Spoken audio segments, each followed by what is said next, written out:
बच्चों, अपना school online channel में आपका स्वागत है। आज हम क्लास 8th में सब्जेक्ट साइंस में चैप्टर रीड करेंगे। Chapter number 8। चैप्टर है हमारा conservation of plants and animals. तो ये शुरू करते हैं चैप्टर को। तो देखिए, इंडिया जो है अपनी लार्ज डेवलपिंग कंट्री है।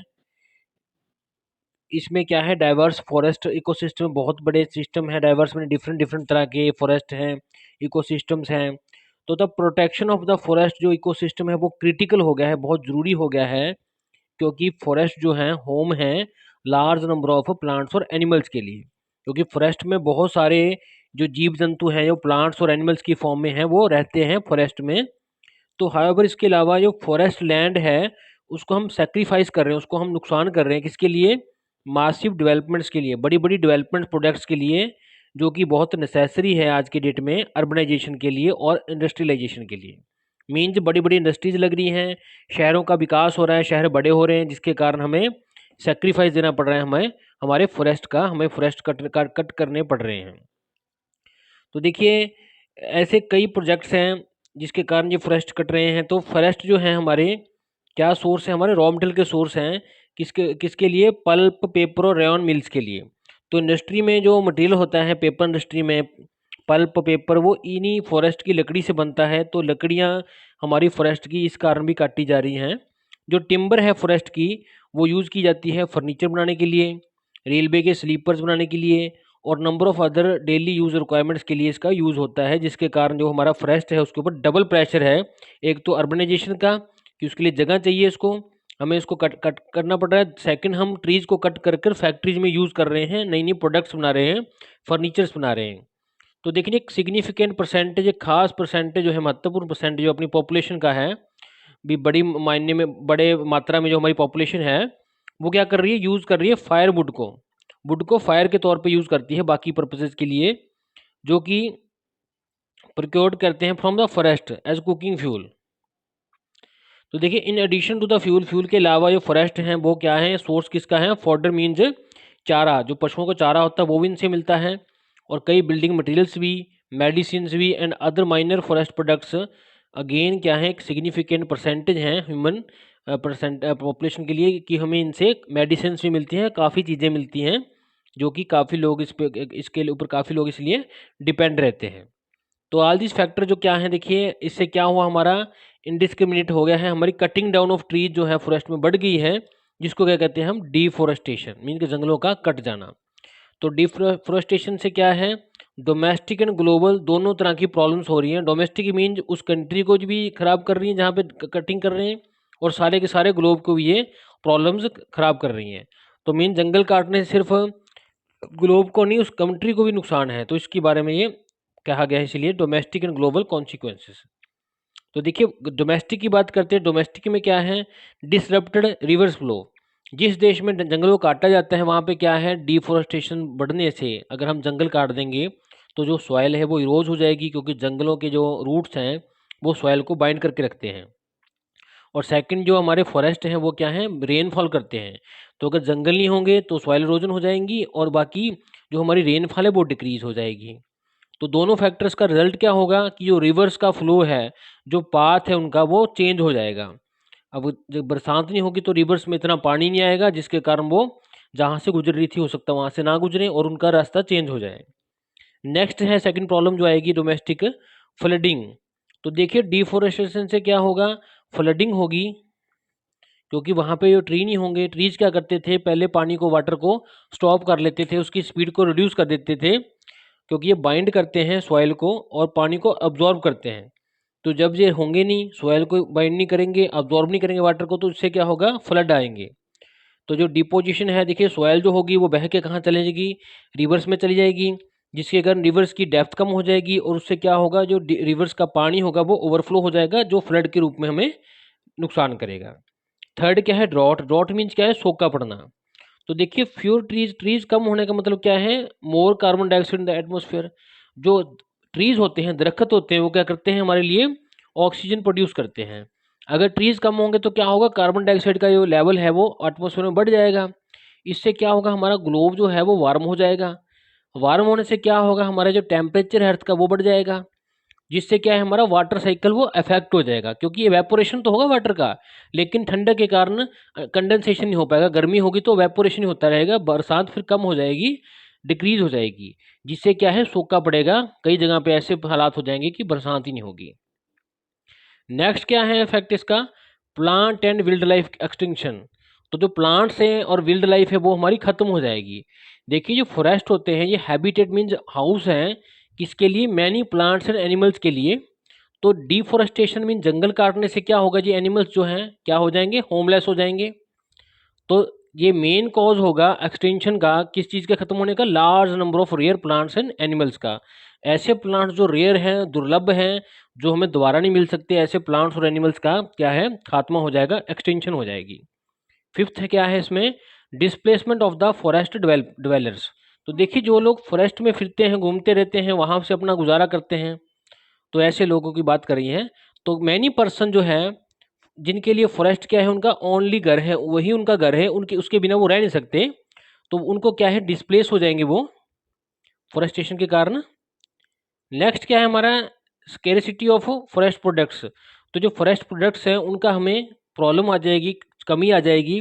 तो देखिए जब फ्यूअर ट्रीज होंगे फॉरेस्ट में, तो उससे रिजल्ट क्या होगा, हमारी प्रोडक्शन भी कम हो जाएगी चीज़ों की, जो हमें फॉरेस्ट से मिलती है। तो उसके कारण उन चीज़ों की कमी आ जाएगी हमारी मार्केट में, जो कि हमें फॉरेस्ट से मिलते थे।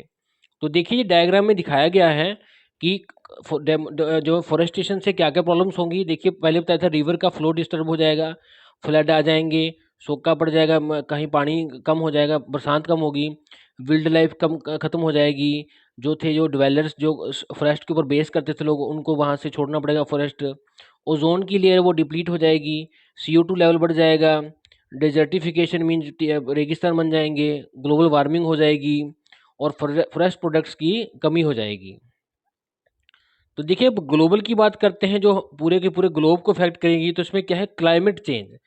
फॉरेस्ट क्या करते हैं, एक बहुत ही इंपॉर्टेंट रोल प्ले करते हैं हमारे मेंटेन करने में क्लाइमेट को, मौसम को। तो देखिए ये इसी इन्हीं के कारण है कि जो हमारा ये एक तरह सिंक है कार्बन डाइऑक्साइड का। मेन जो फॉरेस्ट हैं वो कार्बन डाइऑक्साइड को ख़त्म करते हैं और ऑक्सीजन को प्रोड्यूस करते हैं, जिसके कारण इनका बहुत बड़ा रोल है हमारा रेनफॉल में भी, और हमारा जो क्लाइमेट को प्रॉपर रखने में भी। तो देखिए ए शिफ्ट इन क्लाइमेट बेल्ट्स, जो क्लाइमेट की बेल्ट्स में, क्लाइमेट मीन्स क्लाइमेट जो है किसी जगह का, वो अगर शिफ्ट हो जाएगा ऑल ओवर द वर्ल्ड, किसके रिजल्ट से, डिफोरेस्टेशन से। तो समर जो है वो हॉट हो जाएंगी, और रेनफॉल जो कई एरियाज में बहुत कम हो जाएगा अगर फॉरेस्ट हम काटते रहेंगे। नेक्स्ट ग्लोबल प्रॉब्लम क्या होगी, डेजर्टिफिकेशन। तो उसमें क्या होगा, जैसे कि हमने सॉइल बताई थी, सॉइल के ऊपर अब पेड़ नहीं होंगे तो सॉइल जो है लूज हो जाएगी, वो वहाँ से इरोजन हो जाएगी, उसकी सॉइल की इरोजन हो जाएगी। तो इससे क्या होगा, जो सॉइल है हमारी लेस फर्टाइल हो जाएगी, क्योंकि जो सॉइल की फर्टिलिटी है वो किसके कारण होती है, प्लांट्स के कारण।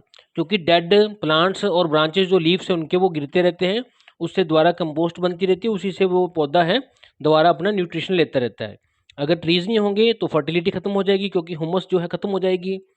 तो देखिए लोअर रॉकी जो लेयर्स हैं वो एक्सपोज हो जाएंगी, जो निचली परतें हैं जमीन की। इससे क्या है, डेजर्ट्स बन जाएंगे, रेगिस्तान बन जाएंगे। तो थर्ड प्रॉब्लम क्या है जो ग्लोबल लेवल की है, ओजोन डिप्लीशन। देखिए इससे क्या होगा, जो ग्रीन हाउस गैसेज है हमारी, जैसे कि नाइट्रोजन ऑक्साइड है, ये अकोमुलेट हो जाएगा, जमा हो जाएगा हमारी अर्थ के एटमोसफेयर में, किसके कारण, जंगल काटने के कारण। तो ये गैसेस क्या करेंगी, रिमूव कर देंगी हमारी ओजोन लेयर को, जो कि हमारी प्रोटेक्टिव लेयर है, जो कि हमारी अर्थ के बीच में, हमारे एटमॉस्फेयर में एक लेयर है, जो कि हमें अल्ट्रा वायलेट जो बैड हमारे लाइट आती है सन से, उससे हमें बचाती है। तो जो ओजोन लेयर वो डिप्लीट हो जाएगी, जिससे क्या है हमारा, जो कि आज की डेट में हमारे स्ट्रेटोस्फेयर में प्रेजेंट है, वो खत्म हो जाएगी, जिसके कारण हमें काफ़ी सारी बीमारी लग सकती हैं। तो देखिए बात करते हैं कंजर्वेशन ऑफ फॉरेस्ट और विल्ड लाइफ की। तो देखिए प्रोटेक्ट करना, इनको प्रिजर्व करना, इनकी मैनेजमेंट करनी, इनको रिस्टोर करना विल्ड लाइफ को और नेचुरल रिसोर्सेज को, इसको क्या कहते हैं हम, कंजर्वेशन। मीन्स हम अपनी विल्ड लाइफ को और फॉरेस्ट को प्रोटेक्ट करें, इनको सुरक्षित रखें, इनको मैनेजमेंट करें इनकी प्रॉपर, इनको दोबारा से सही करें। तो इस बात को हम क्या कहेंगे, कंबाइंड फॉर्म में कंजर्वेशन। तो वैरायटी ऑफ लाइफ जो है हमारी अर्थ पे है, जिसको कॉमनली हम क्या करते हैं, बायोडाइवर्सिटी। तो जितने भी तरह की लाइफ है, डिफरेंट डिफरेंट तरह की हमारी अर्थ को, उसको सारे को सारे को हम क्या कहते हैं, बायोडाइवर्सिटी। बायो मीन्स जीव, डाइवर्सिटी मीन्स उनके टाइप्स। तो कई तरह के जीव जंतु हैं तो ये बायोडाइवर्सिटी जो है हमारे प्ले करती है एक इंपॉर्टेंट रोल हमारे फंक्शनिंग में, किस फंक्शनिंग में, फूड चेन्स में एंड फूड वेब्स में। तो फूड चेन क्या होती है, जैसे फ्रॉग को स्नेक खाएगा, स्नेक को ईगल खाएगी, ये चैन होगी। और एक अल्टरनेट होता है, जैसे कि अपना बात करें पौधे को बकरी खाएगी, बकरी को शेर खा सकता है, और दूसरी बात करें बकरी को कोई टाइगर भी खा सकता है। तो ये होगी वेब, मीन्स एक से ज़्यादा चीज़ें उस पर डिपेंड है, उसको फूड वेब्स कहते हैं। ये आपने पढ़ा था पहले चैप्टर्स में। आगे बात करते हैं, देखिए ये क्या हेल्प करती है हमें इकोलॉजिकल बैलेंस मेंटेन करने में। अब मान लीजिए एक छोटी सी एग्जांपल की बात करते हैं कि मान लीजिए जंगल में जो डियर हैं, हिरन हैं, वो बढ़ जाएं। अगर हम शेरों को मार दें तो हिरन बढ़ जाएंगे, तो बढ़ने से क्या होगा, वो घास को खा जाएंगे ज़्यादा से ज़्यादा, जिससे प्लांट्स खत्म हो जाएंगे, और फाइनली क्या होगा, डियर भी मर जाएंगे। तो ये इस तरह इकोलॉजिकल बैलेंस है जो वो खराब हो जाएगा। ये जो बायोडाइवर्सिटी है, डिफरेंट डिफरेंट तरह के जीव जंतु हैं, ये सारे सिस्टम को मेंटेन रखते हैं, कंट्रोल में रखते हैं। तो देखिए बात करते हैं टॉपिक से रिलेटेड। एट प्रेजेंट, आज के टाइम में हमारी मैनी जो ह्यूमन एक्टिविटीज़ हैं वो लार्ज स्केल पे क्या कर रही हैं, हमें कॉज कर रही हैं एक्सटिंक्शन, क्या कहते हैं, ख़त्म कर रही हैं कई तरह के प्लांट्स को और एनिमल्स को। हमारी ऐसी एक्टिविटीज़ हैं जिसके कारण कई तरह के प्लांट्स की स्पीसीज और जो एनिमल्स हैं वो ख़त्म हो रहे हैं। और ये क्या कर रही है, इफेक्ट कर रही है हमारे इकोसिस्टम को, क्योंकि हर चीज़ का एक रोल है अर्थ के ऊपर। उसके बिना वो काम उसका कौन करेगा, अधूरा रह जाएगा, उसके कारण इकोलॉजिकल बैलेंस जो है खराब हो जाएगा। तो देखिए प्रिजर्वेशन, उसको सुरक्षित करना स्पेसीज को और उनके हैबिटेट्स में, घरों को जहाँ वो रहते हैं, बहुत इंपॉर्टेंट है हमारे इकोसिस्टम के लिए, ताकि वो बढ़िया से फंक्शन कर सके। तो देखिए द प्रेशर जो है to destroy habitats for the timber, देखिए टिम्बर के लिए जो हम हैबिटेट्स खराब ख़त्म कर रहे हैं लोगों के, उनके घरों को इलीगल वे से हम शिकार कर रहे हैं, एंड अदर ऐसी कुछ चैलेंजेस है जो मेक कर रहे हैं इसको, प्रोसेस को, कंजर्वेशन वाले प्रोसेस को बहुत बड़ी स्ट्रगल, बड़ा मुश्किल हो रहा है इसको ठीक करना। तो देखिए इस तरफ डूजूनो में है कि जो इंटरनेशनल डे है फॉर बायोलॉजिकल डाइवर्सिटी, ये 22 मई को मनाया जाता है, ये इंटरनेशनल लेवल पे मनाया जाता है। तो बात करते हैं कंजर्विंग की बायोडाइवर्सिटी को। ये बहुत इंपॉर्टेंट है, जैसे क्योंकि हर ग्रुप जो ऑर्गेनिज्म का है उसका एक अलग से एक इम्पॉर्टेंट रोल है हमारे इकोसिस्टम में। जैसे कि एग्जांपल की बात करते हैं, अगर डियर जो है फॉरेस्ट में, उनको मार दिया जाए तो क्या है, पॉपुलेशन जो लॉयन की बढ़ जाएगी, एक बार तो बढ़ जाएगी, लेकिन बढ़ेगी क्यों, खत्म हो जाएगी, वो भी डिक्रीज हो जाएगी। क्योंकि लॉयन क्या करेंगे, जब डियर को खाएंगे ही नहीं, उनको मिलेगा ही नहीं खाने के लिए, तो क्या है, वो मर जाएंगे, ताकि क्योंकि उनको सफिशिएंट फूड नहीं मिलेगा। अब क्या है, जो पॉपुलेशन ऑफ स्कैवेंजर्स हैं, जो कि मरे हुए एनिमल्स को खाते हैं, किल्ड एनिमल्स को खाते हैं, लोयन द्वारा मारे गए, वो क्या है, उनको भी इफेक्ट हो जाएगा, वो भी इफेक्ट हो जाएंगे। तो ये प्रिवेंट करने के लिए इसी सिचुएशंस को तो क्या करना पड़ेगा, गवर्नमेंट ऑफ इंडिया को क्या करना चाहिए, सेटअप करना चाहिए बायोस्फीयर्स रिजर्व्स, मीन जो उन एरियाज को रिजर्व करना है अपने, जहाँ पे ये ऐसे हमारे जीव जंतु रहते हैं, ताकि कोई बाहरी ताकत उनमें दखलंदाजी ना करे। तो हमें नेशनल पार्क्स बनाने चाहिए, विल्ड लाइफ सेंचुरीज बनानी चाहिए different parts of the country के अलग अलग जगहों पे, प्लेसेस पे। तो देखिए आगे है, डू यू नो, देखिए जो इकोसिस्टम है वो क्या है, देखिए इकोसिस्टम क्या है, एक नेचुरल यूनिट है।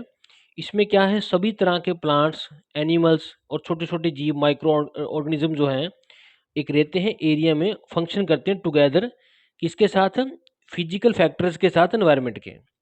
तो जैसे फॉर एग्जांपल बात करते हैं, फॉरेस्ट है, ये एक नेचुरल इकोसिस्टम है, जबकि एक एक्वेरियम है जो पानी का, जो फील्ड है, वो एक आर्टिफिशियल इकोसिस्टम है, क्योंकि वो हमारे द्वारा बनाया गया है। नेचुरल में क्या है, एक जगह है जहाँ पे सभी जीव तरह तरह के रह रहे हैं, नेचुरली रह रहे हैं वो। अब बात करते हैं स्पेसीज की।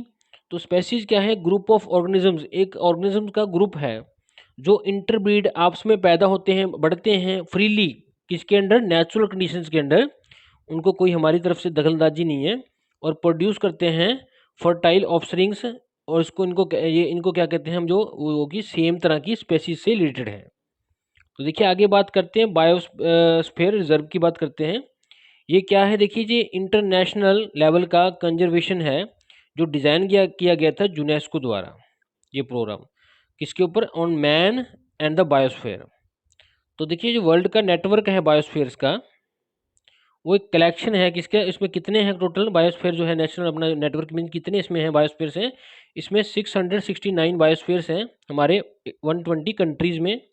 जो बायोस्फीयर रिजर्व्स हैं वो क्रिएट किए जाते हैं किसके लिए, प्रमोट करने के लिए, किसको, बैलेंस्ड रिलेशनशिप किसके बीच में, मैन और बायोस्फीयर के बीच में। तो हमारी जो इंडियन गवर्नमेंट है उसने 18 बायोस्फीयर रिजर्व्स जो है इंडिया में सेटअप किए हैं। तो देखिए ये हिमालयस जो है, जैसे हिमालयस को ये कलर दिया गया है ब्लू सा, तो जहाँ जहाँ देखिए, बाकी थार डेजर्ट्स की बात करिए ये, इसी तरह रंग वाइज वेस्टर्न घाट्स की बात करिए यहाँ पे ये वाला। तो ये क्या है, ये जगहों पे क्या है, जो है फेयर्स बनाए गए हैं गवर्नमेंट द्वारा, क्योंकि जहाँ पे एक खास तरह के जीव जंतु मिलते हैं। तो देखिए बात करते हैं आगे। तो 18 में से 10 जो हैं बायोस्फीयर जो हमारे इंडिया बायोस्फीयर जो रिजर्व्स हैं, वो वर्ल्ड के नेटवर्क में बायोस्फीयर जो है बेस्ड किसके ऊपर हैं, यूनेस्को के मैन और बायोस्फीयर बेसिस पे हैं, प्रोग्राम लिस्ट पे। तो जो सम इनमें से कुछ कुछ की बात करते हैं, Nilgiri biosphere reserve, Nanda Devi biosphere reserve, Sundarbans biosphere reserve, gulf और मन्नार बायोस्फीयर रिजर्व। तो ये इनके नाम हैं। अब देखिए डू यू नो में है बायोडाइवर्सिटी हॉटस्पॉट की क्या मतलब होता है। देखिए एक बायो जियोग्राफिकल रीजन है, एक एरिया है जहाँ पे हाई डिग्री ऑफ कई तरह की स्पेसीज जो हैं, जो काफ़ी ज़्यादा तादाद में, रिचनेस में होती हैं, और वहाँ पे और हमें लगता है कि वो स्पीसीज को खतरा है। तो वो क्या है, दे ऑक्यूपाई ओनली, उनका 2.3% जो है अर्थ की लैंड के ऊपर है, वो सरफेस के ऊपर पूरे पूरे बात करें। लेकिन वो होम है किसके लिए, 50% से ज़्यादा प्लांट्स और 40% से ज़्यादा मैमल्स के लिए, वर्ड्स के लिए, रेप्टाइल्स के लिए, एम्बीवियंस स्पेसीज के लिए वर्ड की। तो मैं कहने का मतलब क्या है, ये जो बायोडाइवर्सिटी हॉटस्पॉट्स हैं, ये अर्थ के एरिया वाइज, लैंड वाइज तो सिर्फ 2.3% ही है, लेकिन इसी 2.3% में कम से कम 50% हमारे प्लांट्स, एनिमल्स वगैरह रहते हैं, मिलते हैं। तो ये बहुत इंपॉर्टेंट हो जाता है उस एरियाज को, इतने 2.3 एरियाज को सेव करना, ताकि वो प्रजातियां खत्म ना हो। तो करंटली 36 जो ऐसे एरियाज हैं जिनको रिकॉग्नाइज किया गया है ऑल ओवर द वर्ल्ड, उनमें से 3 जो हैं ऐसे एरियाज वो इंडिया में हैं, जिनके नाम हैं eastern Himalayas, Indo Burman region, western Ghats and Sri Lanka. तो ये ऐसे एरियाज हैं जो अर्थ पे बहुत कम स्पेस रोके हुए हैं, लेकिन इनमें ज़्यादा सर, बहुत ज़्यादा, 50% से ज़्यादा प्लांट्स, एनिमल्स, बर्ड्स यहाँ पे लिव कर रहे हैं। तो आगे बात करते हैं नेशनल पार्क्स की। तो नेशनल पार्क्स क्या हैं, देखिए नेशनल पार्क एक रिजर्व है, लैंड रिजर्व की गई है किसके लिए, और उसको डिक्लेयर किया गया है, और ये इसका ऑनर कौन है, नेशनल गवर्नमेंट, इसलिए इसका नाम है नेशनल पार्क। एक पार्क की तरह रिजर्व कर लिया, और जब प्रोटेक्ट किया गया है ह्यूमन डेवलपमेंट्स के वर्क के द्वारा, पोल्यूशन के द्वारा, कि यहाँ पे कोई ह्यूमन डेवलपमेंट नहीं होगी, किसी तरह का पोल्यूशन नहीं किया जाएगा। और जो नेशनल पार्क्स हैं वो प्रोटेक्टेड एरियाज हैं, ताकि इन इंडेंजर्ड स्पीसीज जो कि खतरे में हैं, एनिमल्स की और प्लांट्स की, इनको हम सुरक्षित कर सकें। तो इसलिए ये बहुत यूज़फुल है। तो एक देखिए जिम कॉर्बेट पार्क जो है नेशनल पार्क, जो फर्स्ट इंडिया का हमारा नेशनल पार्क है, जो इस्टेब्लिश किया गया था 1935 में। इसी तरह देखिए काजीरंगा नेशनल पार्क जो है, ये 2/3 है अपने वर्ल्ड के ग्रेट जो एरिया है, इसमें देखिए 2/3 जो वर्ल्ड के क्या है, वन हॉर्न रिनोसेरस गैंडे हैं, जो उनकी पॉपुलेशन देखिए 2/3, मतलब कि जितनी वर्ल्ड में पॉपुलेशन है उसका 2/3 पॉपुलेशन जो है वो हमारा काजीरंगा नेशनल पार्क इंडिया में है। तो अमंग द प्रोटेक्टेड एरियाज में वर्ल्ड के, Kaziranga boosts of the highest density of tigers, इस काजीरंगा पार्क में सबसे ज़्यादा हमारे टाइगर हैं पूरे वर्ल्ड के, और उसको डिक्लेयर भी किया गया है टाइगर रिजर्व इन 2006। तो जो पार्क है, जो होम है लार्ज ब्रीडिंग पॉपुलेशन का, किसकी, एलिफेंट्स का, और विल्ड बुफेलोज का, और स्वैम्प डियर्स के लिए भी। नेक्स्ट बात करते हैं बांदीपुर नेशनल पार्क की। तो देखिए ये भी इंडिया का एक बेस्ट नॉन प्रोटेक्टेड एरिया है। ये इंपॉर्टेंट हमारा रिजर्व है किसके लिए, टाइगर प्रोजेक्ट के लिए, और ये कर्नाटका में है, साउथ इंडिया की तरफ। तो देखिए सम इसमें एनिमल्स दिखा रखे हैं बांदीपुर नेशनल पार्क में, ये देखिए इनकी फोटोज हैं, पिक्चर्स है, कहीं पे एलिफेंट्स है, कहीं पे टाइगर्स है, कहीं पे डियर्स है, कहीं पे ये एनिमल्स मूव कर रहे हैं। तो ये तो बात होगी हमारे नेशनल पार्क्स की। अब बात करते हैं बिल्ड लाइफ सेंचुरीज की। तो बिल्ड लाइफ सेंचुरीज क्या हैं, देखिए इनको हम बिल्ड लाइफ रिफ्यूजी भी कहते हैं। ये जनरली क्या है, एन ऑफिशियली डिजाइंड एक टेरिटरी है, एक एरिया है जो मार्क किया गया गवर्नमेंट द्वारा। ये क्या करती है, प्रोवाइड करती है protection and suitable living condition किसके लिए, विल्ड एनिमल्स के लिए। और यहाँ पे हंटिंग करना, किलिंग करना, उनको एनिमल्स को कैप्चर करना स्ट्रिक्टली जो है प्रोहिबिटेड, मना किया गया है इन एरियाज में। और हमारे यहाँ पे 543 विल्ड लाइफ सेंचुरीज हैं हमारे इंडिया में। तो इनका एम क्या है, प्रोटेक्ट करना हमारे हैबिटेट्स को, उनके घरों को, किसके घरों को, विल्ड एनिमल्स के, ताकि वो सेफली रह सकें विदाउट किसी तरह की हमारी तरफ से हार्मफुल इफेक्ट से, कि ह्यूमंस उसको कोई हार्म ना कर सकें। तो देखिए इसमें बात करते हैं जियाकवाड़ी वर्ड वर्ड सेंचुरी जो है सिचुएटेड है हमारे औरंगाबाद में, अहमदाबाद में डिस्ट्रिक्ट्स में, जो मराठवाड़ा में आते हैं रीजन में, महाराष्ट्र के। तो प्रेजेंस ऑफ नथ सागर लेक जो है सेंचुरी में इसको काफ़ी रिच बना देती है एक्वेटिक फ्लोरा एंड फाउना से भी। मीन जिस सेंचुरी में जो बात करी ऊपर हमने, इसमें से एक लेक भी गुजरती है जिसका नाम है नथ सागर। तो ये क्या करती है, देखिए यहाँ पे जो सेंचुरी है इसमें से पास होती है, तो इसमें देखिए aquatic life means aquatic flora, पानी वाले जीव जंतुओं को भी ये बढ़ावा देती है क्योंकि इसमें से एंटर होकर जाती है। और ये अट्रैक्ट करती है many species of resident and migrating birds. तो जहाँ पे कई आसपास के और बाहर से दूर दरागे से बर्ड्स भी आते हैं यहाँ पे समय समय पर। तो तो ये क्या है, नियरली जहाँ पे 200 बर्ड्स की स्पेसीज हैं, और जिसमें 70 स्पीसीज जो है माइग्रेटिंग बर्ड्स की, मीन वो दूसरे देशों से आती हैं। और जिनमें से 45 ऐसी स्पीसीज हैं जो इंटरनेशनल माइग्रेशन है, मीन जो हमारे, मान लीजिए कहने का मतलब 200 स्पीसीज हैं बर्ड्स की, जिसमें से 70 स्पीसीज जो हैं माइग्रेटिंग बर्ड जो कि बाहर से आते हैं, दूसरी जगहों से आते हैं। तो जिसमें से 45 ऐसे हैं जो बाहरले देशों से आते हैं। तो देखिए नोटेबल बात है कि माइग्रेटिंग बर्ड्स में क्या आता है, cranes, flamingos, brahminy duck, pochards, teals, pintails, pigeon, shovelers, godwit, साउसर्स, ग्लॉसी, इबिस, ये इनके नाम हैं पक्षियों के जो कि आते हैं। तो बात करते हैं कि देखिए जो जो सेंचुरी है ये हैबिटेट है जो लोकल रेजिडेंट बर्ड के लिए भी, जो आसपास के बर्ड है उनके लिए भी। नेक्स्ट देखिए बात करते हैं गिरमथा टर्टल सेंचुरी जो उड़ीसा में है। ये ब्रीडिंग ग्राउंड है किसके लिए, जियंट ऑलिव रिडले नाम के कछुओं के लिए। ये कछुए की देखिए फोटो बना रखी है, ये कछुए का नाम है ऑलिव रिडले टर्टल जो है। ये ट्रैवल करते हैं ऑल द वे, कहाँ से आते हैं ये, पैसिफिक सी से। किसके लिए, यहाँ आके बच्चे देते हैं, एग्स देते हैं हमारे इस सेंचुरी में आके उड़ीसा में। तो देखिए पैसिफिक सी का सफ़र पूरा करके यहाँ आके बच्चे देके फिर बच्चों को बड़ा करके ये वापस चले जाते हैं। तो देखिए एक बात करते हैं हम फ्लोरा एंड फाउना की। तो फ्लोरा मीन्स क्या होता है, सभी तरह के प्लांट्स की लाइफ जो किसी एरिया में है उसको हम इकट्ठा ही क्या कह देते हैं कंबाइंड फॉर्म में, फ्लोरा। तो ये नेचुरली प्रोड्यूस हुए हैं प्लांट्स हैं, इनकी लाइफ नेचुरल है, हमने इनको नहीं पैदा किया, ये नेचुरली वहाँ पे अवेलेबल हैं। तो फाउना क्या है, सभी तरह की एनिमल लाइफ किसी पर्टिकुलर एरिया की ओवर ए टाइम, उसको कहते हैं हम फाउना। तो term fauna refers to the collection of animals जो वहाँ मिल रहे हैं स्पेसिफिक प्लेस पे और स्पेसिफिक टाइम के दौरान। तो देखिए इंडिया में 2000 टाइप्स के 2000 तरह के वर्ड्स हैं, हमारे पास 500 टाइप्स के रेप्टाइल्स हैं, एम्बीफियंस हैं, और अराउंड 30,000 टाइप्स के इंसेक्ट्स हैं जिसमें कलर्ड बटरफ्लाइज भी हैं। तो हमारे पास इतना रिच जो है ये मटीरियल्स हैं, बर्ड्स हैं, वाइल्ड लाइफ है। अब बात करते हैं रेड डाटा बुक की बात। देखिए international union for conservation of nature and natural resources, जो कि जिसको शॉर्ट फॉर्म में IUCN कहते हैं, वो क्या मेंटेन करती है, इंटरनेशनल लिस्ट है उसके पास सभी के सभी वर्ल्ड के जितने कंट्रीज हैं उन सब की लिस्ट है, किस चीज़ की, एनिमल्स की और प्लांट्स की, जो कि थ्रीटेंड हैं, जिनको खतरा है, जिनकी एग्जिस्टेंस पे खतरा है कि वो किसी टाइम में खत्म हो सकते हो, उस लिस्ट में उनके पास नाम है। और वो नाम कहाँ रखते हैं, रेड डाटा बुक में रखते हैं। उन्होंने एक बुक बना रखी है जिसका नाम है रेड डाटा बुक, जो कह दीजिए फाइल है एक, उसमें वो सभी के सभी वर्ल्ड के ऐसे पक्षियों के पौधों के नाम रखते हैं जो कि एग्जिस्ट होने में जिनको खतरा है, थ्रीट है। तो ये स्पेसिफाइज को इन इन स्पीसीज को जो कि खतरे वाली है, इनको डिफरेंट कैटेगरीज के बेस पे वहाँ पे रखते हैं। तो देखिए हर डाटा बुक में क्या है, यूजुअली क्या डील करते हैं, स्पेसिफिक ग्रुप की बात करते हैं, एनिमल और प्लांट की, रेप्टाइल की, जैसे इंसेक्ट्स की, मोसस मीन्स के प्लांट्स हो गए।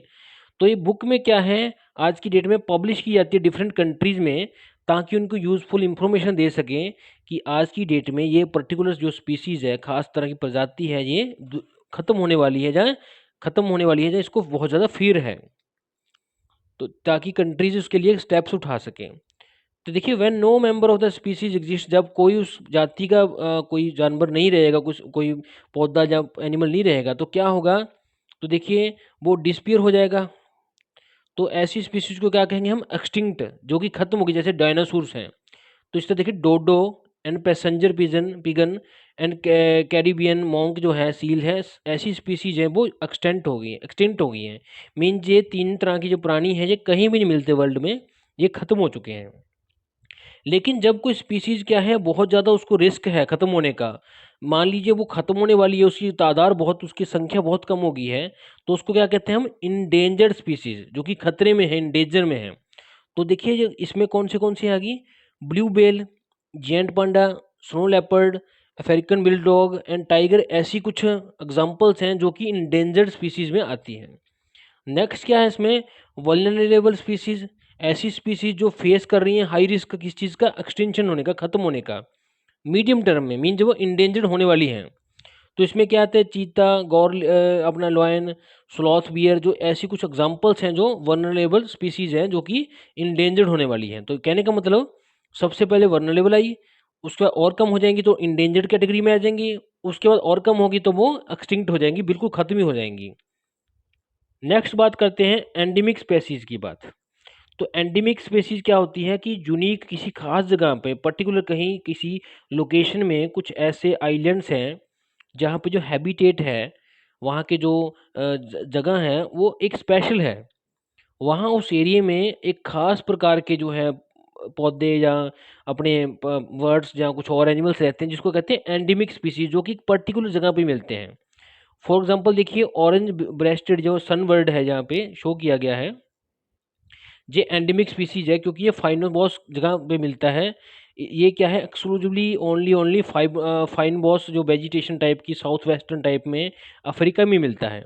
इसी तरह लॉयन टेल्ड मकागियो जो इस तरह का ये जानवर है, ये भी एंडेमिक है क्योंकि ये खास जगह पे, ये वेस्टर्न घाट्स पे मिलता है अपने साउथ वेस्ट इंडिया में, और कहीं नहीं मिलता है ये वहीं पे मिलता है। तो देखिए एक्सटिंक्शन जो है एंडेमिक स्पेसीज की वो बहुत ज़्यादा उसके कई कारण हैं। देखिए इसमें क्या कारण है, क्योंकि पोल्यूशन हो रहा है, नेचुरल डिजास्टर्स हो रहे हैं। तो अब हमारे ये ह्यूमन ह्यूमन एक्शन जो हैं वो भी रिस्पॉन्सिबल हैं कि ये हमारे जो जो जीव हैं ये एक्सटिंक्ट मीन्स खत्म हो रहे हैं आज की डेट में। तो देखिए हमारी तरफ से क्या क्या कारण है इसके, देखिए लॉस ऑफ हैबिटेट। देखिए ये एनवायरनमेंट में क्या है, हम जैसे कि एनवायरनमेंट को बदल रहे हैं, एनवायरनमेंट बदल रहा है, जो ऑर्गेनिजम्स हैं वो अपने आप को उसके अकॉर्डिंग सर्वाइव नहीं कर पा रहे, अपने आप को सेट नहीं कर पाए। तो हैबिट और लॉस होने से उनका क्या होता है, पोल्यूशन के कारण या डिस्ट्रक्शन के कारण वो खत्म हो रहे हैं। तो देखिए सेकंड है ओवर एक्सप्लोटेशन, कि किसी चीज़ का ज़्यादा यूज़ कर लेना। देखिए जब लिविंग ऑर्गेनिजम्स को हम हंटिंग करते हैं, शिकार करते हैं बहुत ज़्यादा तादाद में उनकी पॉपुलेशन को, तो क्या हो जाता है, वो ख़त्म हो जाने लग जाते हैं। एग्जाम्पल के तौर पे देखिए पैसेंजर पिजन्स हैं, अपना वंस नंबरस एक बार वो ज़्यादा थे अपने अफ्रीका में, हंटिंग करते रहे फूड के लिए। अब वो क्या हो गए, इतने ज़्यादा कम हो गए भी, वो एक्सटिंक्ट ही हो गए, वो कहीं मिलते ही नहीं है, कि उनको बहुत ज़्यादा हंटिंग कर ली, इतनी हंटिंग कर ली कि वो ख़त्म ही हो गए। नेक्स्ट क्या है, इंट्रोड्यूस्ड स्पेसीज। तो देखिए क्या होता है कि इंट्रोडक्शन मीन्स क्या होता है कि नई स्पीसीज़ को, नए पौधों को या नए जानवरों को या नए बर्ड्स को हमने क्या कर दिया, कहीं किसी एरिया में हमने डाल दिया। तो उससे क्या होगा, जो नई स्पीसीज़ होंगी वो जहाँ तो उनको खा जाएंगी जो पहले वहाँ पे लोकल हैं, जहाँ उनकी जगह पे उनको यहाँ वहाँ से डिस्प्लेस कर देगी, जिससे क्या है एग्जिस्टिंग स्पीसीज़ हैं वो सफ़र करती हैं। फोर्थ क्या है इसमें, इकोसिस्टम डिस्टर्बन। जो इकोसिस्टम है वो डिस्टर्ब होने लग गया है। तो देखिए लिविंग ऑर्गेनिजम्स हैं इकोसिस्टम में, वो एक दूसरे से लिंक होकर चलते हैं। जो लिंक है वो क्या है, फूड चैन की फॉर्म में है, पॉलिनेशन ऑफ प्लांट्स के कारण है, इंसेक्ट्स के कारण, बैट्स के कारण, वर्ड्स के कारण, शेल्टर्स के कारण एक दूसरे से लिंक्ड है, जिसके कारण ये सिस्टम इकोसिस्टम बना हुआ है। तो जैसे ये लिंक जो है इनमें रिडक्शन हो जाएगी किसी पॉपुलेशन की, किसी स्पेसीज की, तो वो बाकी स्पेसीज को, बाकी पॉपुलेशंस को भी इफेक्ट करेंगे। जैसे कि हमने एग्जांपल करी थी कि अगर डियर्स खत्म हो जाएंगे तो लॉयंस भी खत्म हो जाएंगे, जिसके कारण उनके ऊपर बेस्ड जो अपने एनिमल्स हैं जो उनका शिकार किया हुआ शिकार खाते हैं, वो भी, उनको भी इफेक्ट हो जाएगा। तो देखिए प्रोजेक्ट्स प्रोग्राम्स जो हैं नेचर के रिलेटेड, इंडिया गवर्नमेंट चला रही है, जैसे कि प्रोजेक्ट टाइगर, नेचर कैंप्स, जंगल लॉजेस। तो देखिए ये ऑर्गेनाइज किए गए हैं किसके लिए, प्रमोट करने के लिए, लोगों को वाइल्ड लाइफ के प्रति अवेयरनेस करने के लिए लोगों को। तो ये प्रोजेक्ट सिर्फ इनको प्रिजर्व नहीं कर रहे, इनको सुरक्षित ही नहीं कर रहे इनकी नेचुरल हेरिटेज को, बट हमारा इकोसिस्टम में जो हमारे जो इको टूरिज्म है, टूरिज्म को भी बढ़ावा दे रहे हैं। देखिए डूजोनो में है कि एक डोडो नाम का जानवर है, जैसे दिखा रखा है, पक्षी है। ये क्या है, एंडेमिक था, मीन्स एक खास जगह पे मॉरिशस में मिलता था, तो ये एक्सटिंक्ट हो गया। अब आज की डेट में डोडो नहीं मिलता, तो इसका इम्पैक्ट क्या पड़ा, जो ट्रीज थे मॉरिशस के, उन पे इसका बहुत इफेक्ट पड़ा। तो साइंटिस्टों ने क्या किया, देखिए एक नई स्पीसीज को फाइंड किया है, किसकी स्पीसीज को, ट्रीज की मॉरिशस में, जिसके सीड्स जो हैं वो जर्मिनेट होने बंद हो गए 300 सालों से। तो मीन जो ये डोडो नाम का पक्षी था, ये क्या करता था, मॉरिशस जगह पे कुछ जो ट्रीज थे मॉरिशस के, उनके सीड्स खाता था। खाने से उसके पेट के अंदर जब वो सीड्स जाते थे तो उनको गर्मी मिलती थी, और सीड्स क्या करते थे, वो फर्टाइल हो जाते थे, वो इस लेवल में आ जाते थे कि वो उग सकें, वो जर्मिनेट हो सकें। तो जैसे ही ये ये पक्षी खत्म हो गया, तो ये वो उसने खाना बंद कर दिया। जब पक्षी नहीं होगा तो क्या खाएगा, तो 300 सालों पहले क्या हुआ, वो ट्रीज उगने, पैदा होने बंद हो गए। तो डोडो क्या करता था, फ्रूट्स को खाता था इन ट्रीज के, और जैसे ही वो पास करता था अपने सिस्टम से, डाइजेस्टिव सिस्टम से, तो जो सीड था वो एक्टिव हो जाता था और ग्रो कर जाता था। पर लकीली बात है कि सम पीपल्स ने डिस्कवर किया है, एक डोमेस्टिक टर्के को, एक जानवर है जो सेम ऐसा ही कर सकता है। तो उनको क्या किया है, अब बिगेन कर दिए नई जनरेशन, वो अब पेड़ों के फल को खा रहे हैं, उनके जो सीड्स हैं उनके डाइजेस्टिव सिस्टम में जा रहे हैं, और वो डूडो की तरह ही ट्रीज को जर्मिनेट करवा रहे हैं। अदरवाइज क्या होता है, ये जो मॉरिशस के ट्री है वो खत्म हो जाते हैं। नेक्स्ट देखिए माइग्रेशन। तो माइग्रेशन क्या है, पीरियोडिक मोशन, अपना मूवमेंट है किसी का, स्पीसीज का, एनिमल्स का, बर्ड्स का, जो एक जगह से दूसरी जगह पर रहने के लिए किसी नए एरिया में आते हैं, और रिटर्न फिर दोबारा जर्नी में दोबारा से अपने पुरानी जगह चल जाते हैं। इसको कहते हैं माइग्रेशन। कोई जीव जंतु, कोई एनिमल हुआ, चाहे कोई बर्ड हुआ, वो एक एरिया से दूसरी एरिया में जाता है, वहाँ कुछ समय रहता है, फिर दोबारा अपने पुराने एरिया में आता है, इसको कहते हैं माइग्रेशन होना। तो जब एनिमल्स एंड बर्ड्स माइग्रेट करते हैं, तो ये किस लिए करते हैं, यूजली ये अबंडेंट फूड, बहुत ज़्यादा भोजन की तलाश में, जहाँ बच्चे देने के लिए इधर से उधर, एक जगह से दूसरी जगह अपना माइग्रेशन करते हैं। तो जो प्रिसाइज मेथड्स हैं, जिसके कारण देखिए जो एनिमल्स नेविगेट कर सकते हैं, जो अपना रास्ता नहीं भूलते, वो क्या है कि कहाँ इनको जाना है, ये आज की डेट में भी बड़ा अजीब सा है, अभी हमें पता नहीं इसका। तो वर्ड्स में क्या है, बहुत ज़्यादा शार्प आईसाइट होती है, और बेटर विजुअल मेमोरी होती हैं, ग्राउंड क्लूज की, मीन्स ग्राउंड के ये निशानियाँ होती हैं जो उसको उनके माइंड में बैठ जाती हैं, जैसे कि ह्यूमन बींग्स। जैसे कि हम लोग जब कहीं जाते हैं तो निशानियाँ देख लेते हैं कि यहाँ से टर्न करना है, यहाँ टर्न करना है। इसी तरह वर्ड्स की जो आई साइट है बहुत ज़्यादा शार्प होती हैं, और ये विजुअली सारी चीज़ को अपनी मेमोरी में स्टोर कर लेती है, जिसका वो यूज़ करती हैं उस चीज़ पे दोबारा वापस होने के लिए। लेकिन जब लॉन्ग डिस्टेंस कवर करते हैं ये फ्लाइट्स में, ये जो पक्षी हैं बहुत दूर दूर जाते हैं, तो इनका जो नेविगेशन होता है वो किसकी हेल्प से होता है, ये कैसे अपने आप को सही रास्ते में ले आते हैं, ये स्टार की हेल्प से और सन की हेल्प से, और पॉसिबली कॉम्बिनेशन दोनों का। और हो सकता है ये अर्थ का मैग्नेटिक फील्ड भी रीड करते हैं। तो ये अचीव करते हैं, इनको कैसे पता लगता है मैग्नेटिक फील्ड का, क्योंकि इनके अंदर एक मैग्नेटिक कंपास है, वो टाइनी मास का है, छोटा सा टिश्यू है एक, जो एक कंपास का काम करता है, जो कि इनकी आई और इनके ब्रेन के बीच में होता है, वर्ड्स के। तो देखिए बात करते हैं डूजुनों में। तो एक बर्ड की स्पीसीज है सूठी शेयर वाटर्स, ये माइग्रेट होता है फूड की सर्च में। ये कितने किलोमीटर जाता है, देखिए 64,000, 64,000 किलोमीटर तक ये एक साल में ट्रैवल करता है फूड के लिए। ये फ्लाई करता है न्यूजीलैंड से, और नॉर्थ पैसिफिक सी की तरफ जाता है, और बैक दोबारा फिर समर्स में फिर दोबारा वहाँ चल जाता है। देखिए कितनी किलोमीटर ये तय करता है, देखिए एक बर्ड। आगे है देखिए रिफॉरेस्टेशन। तो रिफॉरेस्टेशन क्या है, दरख्त लगाना एक प्रोसेस है रिस्टोर करने की, क्रिएट करने की, फॉरेस्ट को दोबारा से पैदा करना। और एक बार वो रिस्ट हो जाएंगे तो डिफोरेस्टेड हो जाएंगे, तो अदरवाइज रिमूव कर देंगे उनको जहाँ। तो देखिए रिफोरेस्टेशन क्या है, जंगल लगाना, जो एक प्रोसेस है रिस्टोर करने की, क्रिएट करने की, उन एरियाज को जहाँ पे पहले कभी फॉरेस्ट थे, जहाँ उनको कभी डिस्ट्रॉय कर दिया गया था। तो इस प्रैक्टिस में क्या है, रैपिडली ये गेनिंग मोमेंटम गेन कर रही है, इसमें ज़्यादा बढ़िया प्रोग्रेस हो रही है, क्योंकि ये प्रमोट करते हैं हमारे कंजर्वेशन प्रैक्टिसेस को, सुरक्षित करते हैं इन चीज़ों को। तो ये इंपॉर्टेंट है हमारे माइंड में कीप करना कि वाइल सिलेक्टिंग प्लांट्स, जैसे कि हम प्लांट्स को सिलेक्ट करते हैं जंगल लगाने के लिए, उगाने के लिए, तो हमें ध्यान क्या रखना है कि देयर द सेम, वो वही प्लांट्स होने चाहिए जो उस एरिया में पहले थे।